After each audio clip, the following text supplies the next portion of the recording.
What is the deal with toys and horror? You throw toys in a freaking horror movie and prepare for some of the most wackiest, weirdest shit that you could ever possibly imagine.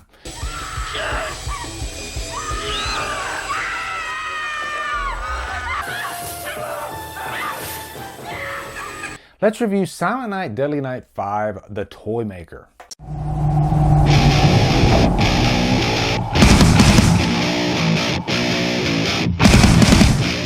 Silent Night, Deadly Night 5, The Toy Maker stars Jane Higginson, Mickey Rooney. Yes, Mickey Rooney.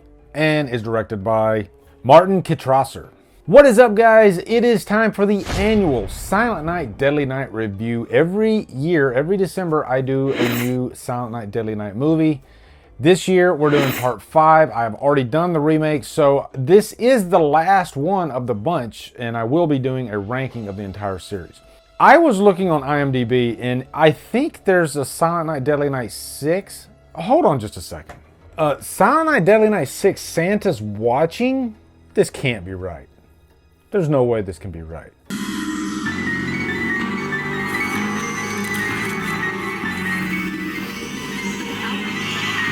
Right here.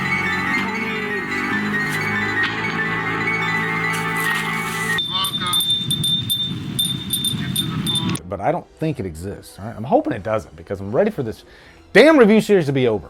Now, before I get into my quick plot synopsis, one thing you need to know about this series, and by the way, this will be a spoiler review, is that like franchises like Prom Night, you never know what you're going to get with these movies. In terms of plot, I'm not even talking about quality. The plot can be completely different, okay? There's very little continuity in these movies.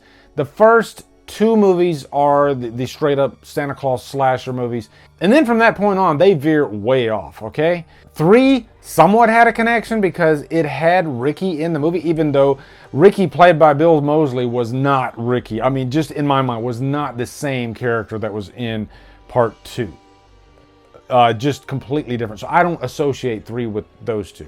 And then part 4 is just a complete mind F. And then this movie has to do with a toy maker, and when toys completely go haywire and cause bloody murder, pretty much. But anyway, quick plot synopsis. This is a weird freaking plot, okay? Nothing to do with the last movie, but Jane Higginson plays Sarah. She has a son named Derek. At the beginning of the movie, Derek's father, or I guess stepfather, spoiler review, he catches Derek like going through his Christmas presents. This is relatable. We all do this when we're kids.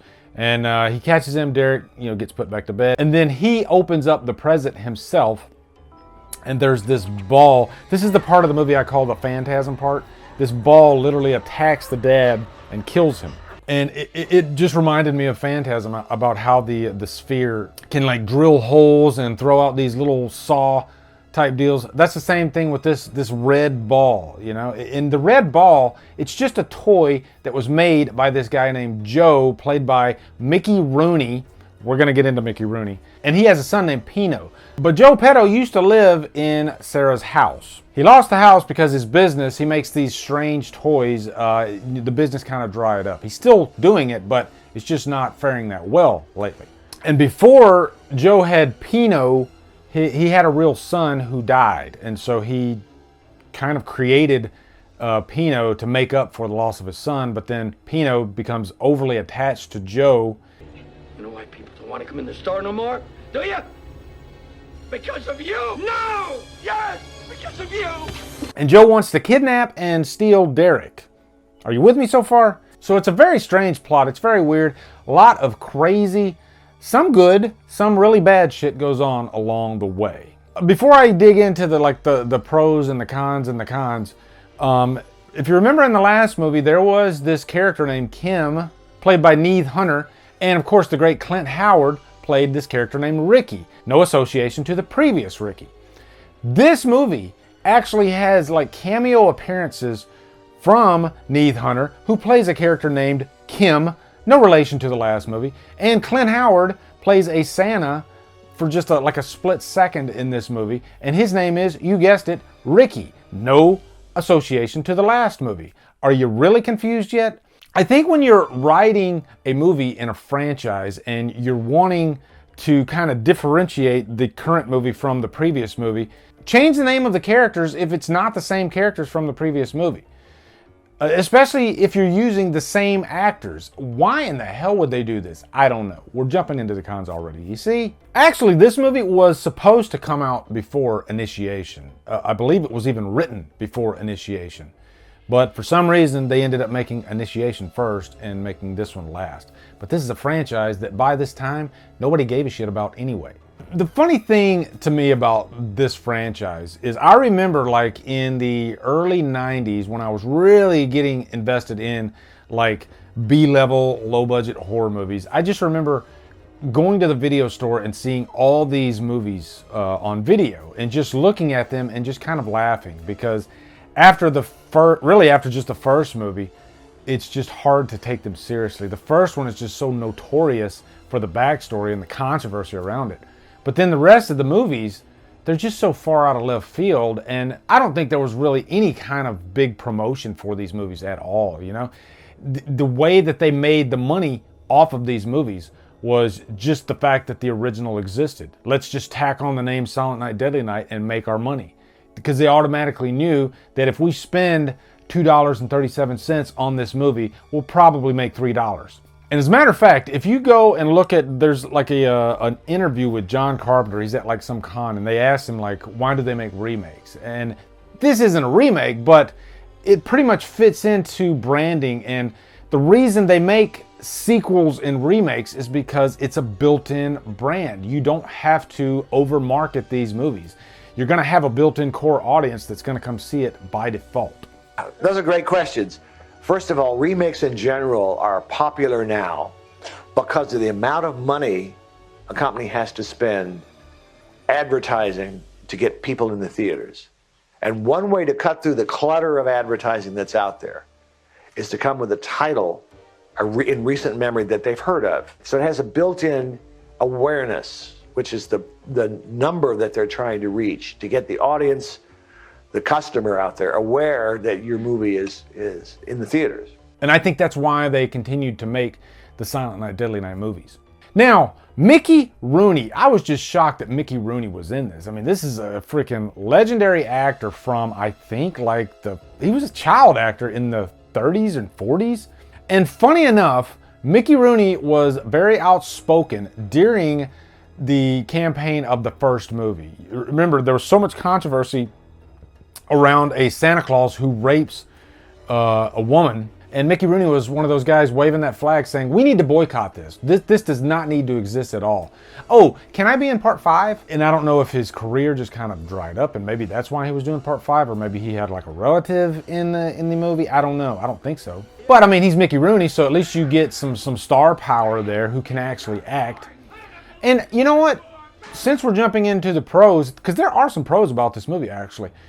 It's one of those movies I expected the acting to be just like completely atrocious and piss poor. Not the case actually. The acting is actually very good and it kind of holds up the low budget quite well because it is a very low budget movie when you watch it. It just looks like they didn't have that much money to pour into the production of it. So even like the camera work looks very low budget. But you know, it serves its purpose. But luckily you got some decent acting in here to hold it up. Also, you do have some talented people behind the scenes on this movie. The producer of Bride of Reanimator, and also as far as the effects, you had some of the people that worked on like Nightmare on Elm Street Part 4, which had some very solid effects actually, and you'll see that in here. There's a scene in this movie that really surprised me actually. Pacing-wise, it's not bad, but then there was this one scene where you have this babysitter and her boyfriend, and they're making out. Pedo's toys start crawling towards them. And you think, you know, they're just going to have a quick, like they're attacked by the toys, and then there's going to be a cutaway, and then on to the next scene. No, not at all. It's actually a very violent, chaotic, loud scene. You know, it's full of like that horror, carnage, candy goodness that we crave. And some shock value in there too. Like the one scene where the babysitter, she's like screaming, and then these like army men start shooting her, these little toy army men. Kind of reminded me of like Toy Story. But they shoot her and there's like blood all over the place. And then later when she sees Sarah and this character Noah who figures into the story, she's just completely drenched and covered in blood. Oh, also, I have to mention this. Speaking of the freaking sex scene, while the babysitter and her boyfriend are having sex, as the toys are coming up, there's this hand. How do I put this tastefully? The hand tries to insert its finger into the boyfriend's bum. And at that point, I was just like, should I take a bong hit? This movie is just going in some of the weirdest places. And I gotta say, the boyfriend, he was enjoying the hand, the finger going up there. Everybody's got their own thing, right? Where the hell am I going with this review? Jane Higginson, I think, is kind of the star of this movie. She plays Sarah, and she had this relationship with this character, Noah, who was the actual father to Derek. It gets a little bit soap opera in the movie, especially in the middle when they rekindle, because Sarah's husband dies at the beginning of the movie. So we only bounce forward, I think, like maybe a couple months. And so she's still in kind of a grieving period, but then she encounters Noah, who creeps into the picture because he wants to be a father to Derek. Was he waiting for Sarah's current husband to just die? I don't know. Kind of weird that he just wanted to, at that point, he wanted to jump into Noah's life. But it felt like something you'd see in a soap opera, and the camera work wasn't helping at all either. But funny enough, I was mentioning that love scene that happened, and these two have a love scene at the same time, and this might be the first movie I've ever seen that had two love scenes happening simultaneously. Very strange.